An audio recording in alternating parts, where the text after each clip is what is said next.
Welcome back to Computer Hardware Club, and welcome to any of you guys coming from Hour of Code for the first time. Because of the difficulties of getting together with you guys this year because of COVID, I will be making videos that you can feel free to watch if you want to learn more about the topic at hand. I will make them more targeted and in-depth in the future. But for now, I just want to cover the basics of our PCs so you'll feel more comfortable with them.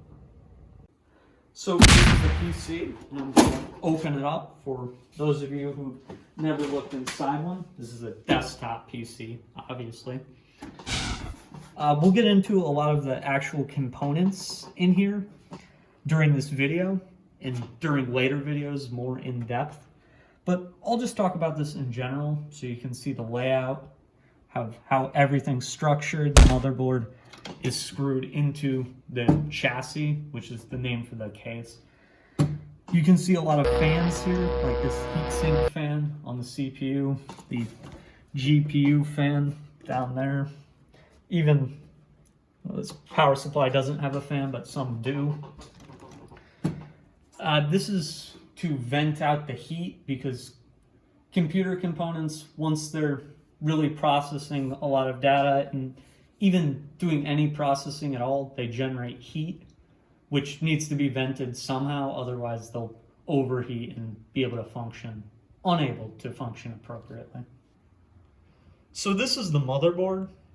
You can think of it as the foundation for everything going on in the computer itself. It may look intimidating with all the capacitors, the sockets, the vias. All the fundamental principles behind it, though, are fairly easy to understand, even for beginners. All this thing really is just layered sheets of copper and non-conductive materials, and with some soldered components and sockets for greater functionality. So this is the CPU, or the central processing unit. It goes into that old relay socket right here on the motherboard. Let me remove it from there to give you guys a better look at it. You can see here it's an Intel Core 2 Duo. On the bottom, you can see these little gold circles. They line up with the pins in the socket, and that maintains the electrical connection that really allows them to do their job.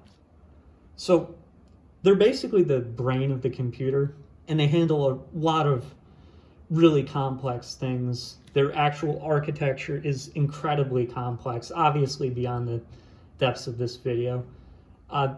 Although this one is in a socket, they can be soldered directly into a motherboard, and they often are for laptops and smaller embedded systems, and phones especially. But sockets make replacements cheap and easy for desktops. The actual functions and structure of a CPU, as I said, are very complicated, but I'll give a brief explanation. CPUs execute instructions and process basic math and logic.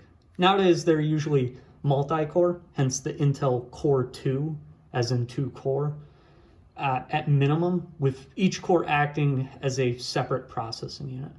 Threads, which you've probably heard of if you've ever looked into buying your own CPU, very, very simply put, are essentially a virtual simulation of cores within the actual physical cores that can process information. It is a way to allow individual cores to perform multiple tasks at the same time, which is known as parallelism. So these little rectangular things right here are known as RAM sticks. Let me take one out so you get a better view of it. They store data during runtime, and that data is promptly not there once runtime stops. It's not stored and it's volatile because of this. Hard drives also store data, but they have a key difference between RAM in that they store past runtime. They use this little read-write arm, as you can maybe see in the back of the hard drive, to physically write on the disks data that can then be referenced down the line. So this is the GPU. It goes into the PCIe lane right here on the motherboard. You can see PCIe on it. GPUs are designed to handle graphics processing that a CPU tends to struggle with. Although this one's discrete, they can exist actually in the CPU, where they're known as iGPUs. Although they tend to be underpowered in that configuration because they lack the VRAM and memory bandwidth necessary for truly great performance. So this is the power supply, more commonly known as a PSU in the PC building community. It converts AC power from an outlet to DC power and distributes it through cables like these. These are SATA cables. The PSU is probably the only thing I will tell you not to take apart in this club if you ever get a chance to.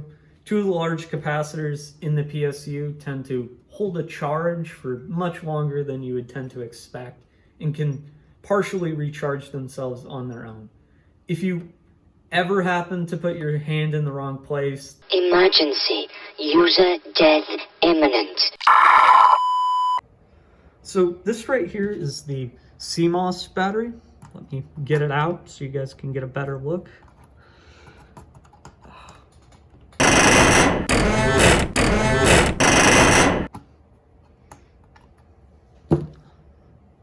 So here it is right here. It's almost like a little watch battery, if you're familiar with those. So what this battery does is it supports something known as BIOS on the motherboard. It provides power to it. BIOS, you can think of like the OS for your OS. It's the backbone for all software in your computer. So what I'm going to show you guys is how to boot to BIOS on a typical PC. You can only really easily do it on Windows PCs. You're going to see a prompt when you're powering your PC on, either from restart or shut down. It'll tell you to press a key. Varies by motherboard. Mine is delete. So I press delete when you see that prompt come up, and you enter what is BIOS. This is a UEFI, which is an important difference that we will not get into in this video. It's beyond the scope of what we're talking about. But for all intents and purposes, you can consider them effectively the same thing. What this enables you to do is do a lot of tweaking in regards to RAM speed, which it refers to as DDR speed, CPU speed. It also lets you monitor your temperatures, manage voltages, and you can even update the BIOS for potentially new and better settings if you want to. That might be a topic for a future video as well. So this is the Northbridge. Let me remove its heatsink. It's this little chipset right here.